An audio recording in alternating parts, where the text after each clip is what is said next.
This is the tale of an innocent from beyond the grave, playing more in a family's life than meets the eye. Back in the year 2007, a couple were enjoying some time with their family. It was on Thanksgiving Day when the woman began having a stomach ache. The thought that crossed everyone's mind was that this woman had eaten too much at dinner. The husband had to work that day at the local Food Mart's gas station, closing shift. Around 9:30 p.m., the gas station was unusually deserted.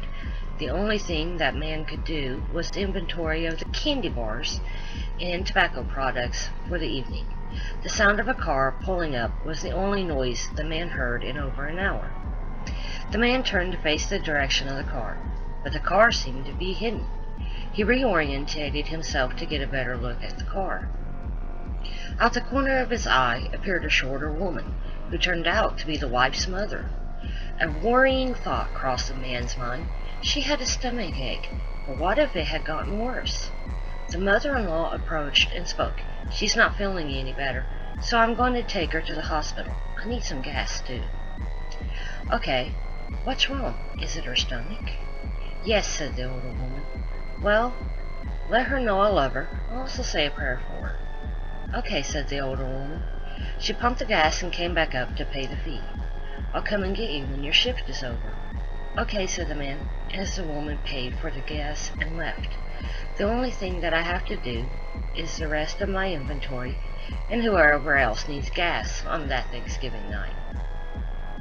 10 o'clock rolled around by, and the inventory was finished. 10:30 came and went slowly, as did 11, and finally 11:30. Only a single car came by on that slow night. The mother-in-law was the only other car to come by, and she just parked at the store up on the hill. The manager from the store came down at 11:45 to let him clock out for the night. The manager opened up the locked door and asked if everything was done up for the night. The man responded with, "Yeah, it's been pretty dead down here. It's been pretty dead up at the store as well." Later in the car, the mother said, "She's waiting for you in the hospital." "Is she all right?" "Same as before. They took her on back, but she is waiting in the back now. She didn't tell me anything else." We got to the hospital, and we went on in the back. When we walked into the room, the wife said the one thing the husband wanted to hear for the 4 years of marriage: "I'm pregnant." The joy flowed in the husband's heart. It wasn't long after the great news that he was calling and telling his aunt, mother, anyone who could think of, and to tell the good news to. The wife was sent to the OB unit of the hospital. The doctor for the night was unavailable. Seeing how we were the only ones there, aside from the nurse, it was really quiet. The husband slept in a chair. Some tests were run on the mother-to-be, and the nurse told the couple that she was 8 months into the pregnancy. Everyone there was shocked. Mother didn't know of the pregnancy. She was losing weight for the past 6 months. Her periods were regular for her. Nothing was amiss. Tests were also performed for the baby's heartbeat. No sound could be picked up from the room. The nurse reassured them that sometimes the machine didn't register the noise. The father's heart beat heavily at the lack of noise. For the rest of the night, the husband lay in his chair, while the medicated wife lay asleep in her bed. The silence throughout the night was nigh unto unbearable for the husband, until he finally fell asleep on what seemed to be the longest night of his life. The doctor came into the room about 20 minutes after the husband fell asleep and awoke him. The nurse was there to take the woman's vitals for the morning. More tests were run on the woman, and the doctor confirmed the 8 months of pregnancy. Later that day, after a few other couples came in, the doctor told the woman that all of the tests came back and she was not well. The child had no life in it. The child was dead. If the woman doesn't start getting better, and soon, she may fall. The protein count was over 5,000. Her blood pressure was very high. All of her vitals read that she was on the verge of total system shutdown. The doctor was surprised that she didn't know that she was pregnant. The doctor had also said, "I wouldn't give a plug nickel for your life right now, but it's strange that you look like you're the healthiest person out here. It appears that you are suffering from critical toxemia. He then proceeded to tell the couple about the toxemia and how bad the condition could be.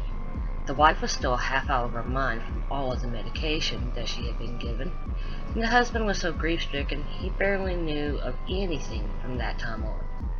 The husband's mother, excited to hear the great news the night before, exclaimed that she was going to go shopping for the child after she visited the hospital. The man was barely able to speak, but somehow choked out the words of the child's demise.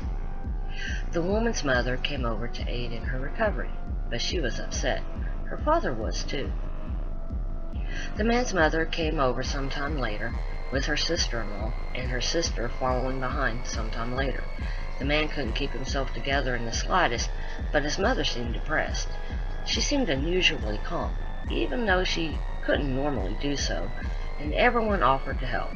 His mother had problems with her sister, but the man loved his aunt so much he did not care, as he wanted her there too.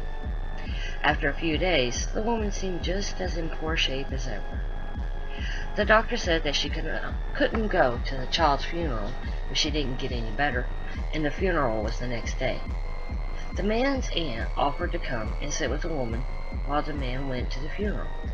That morning, the aunt fell and broke her hip from a telephone call that left no message, was unable to be answered, and yielded no number on the caller ID. She slipped on the rug and hit the ground hard. She spent the next hour trying to get off the floor so she could go to the hospital. She was in enough pain that she couldn't stop to get breakfast for the couple, and a good thing too. The woman had to undergo emergency surgery in order to repair the nearly destroyed hip. The man's mother called and informed the man of the situation. "Your crazy-ass aunt fell and broke her hip. She's up there in the same hospital as you." Then hung up. The woman claimed that she didn't call and tell the man. The sleepless man visited soon after the call. She was in poor shape.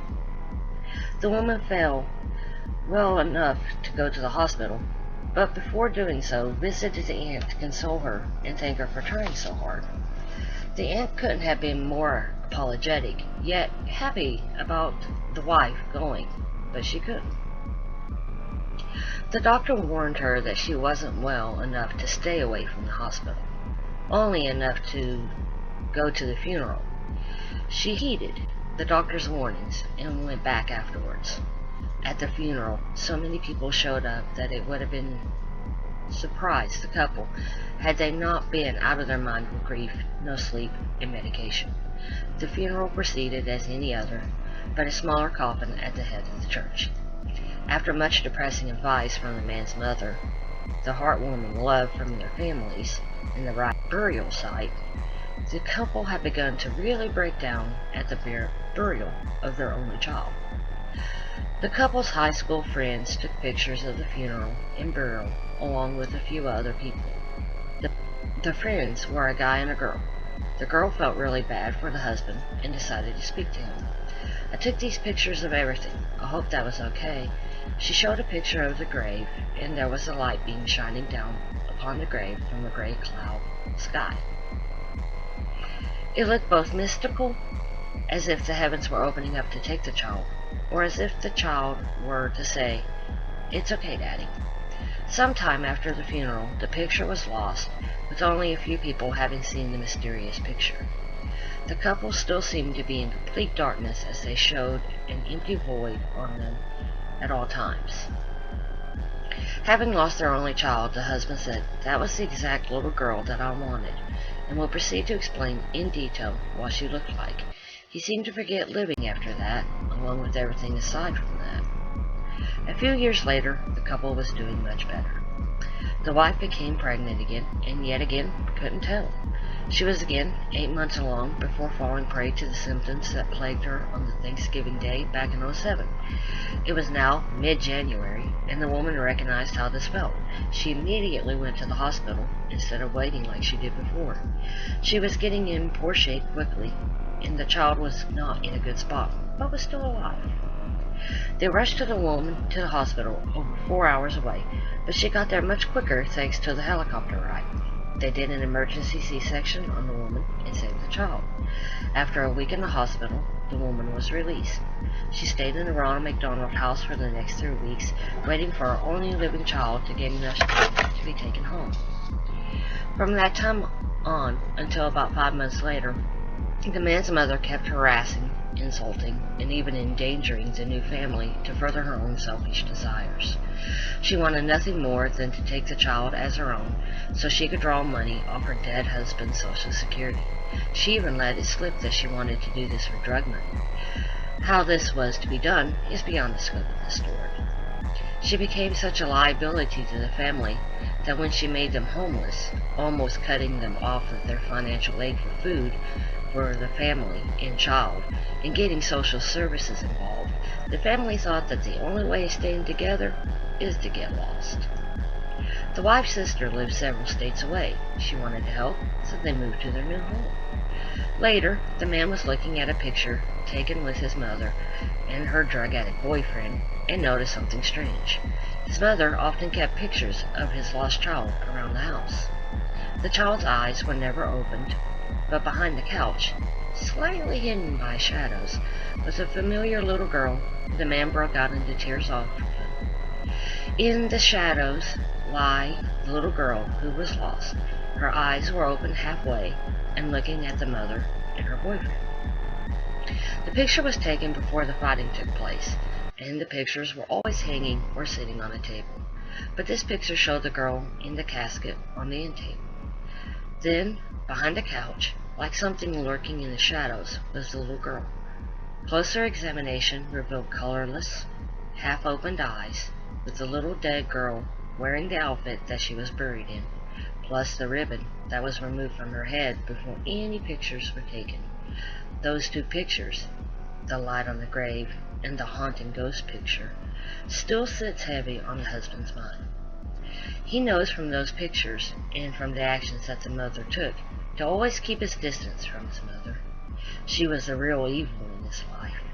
He has cured himself of his depression after getting away from her, and that picture of the girl letting him know that it will be okay comes back into his father's mind from time to time. It is the only thing that he claims to remember so clearly on the cold, wet, dark November day in his life.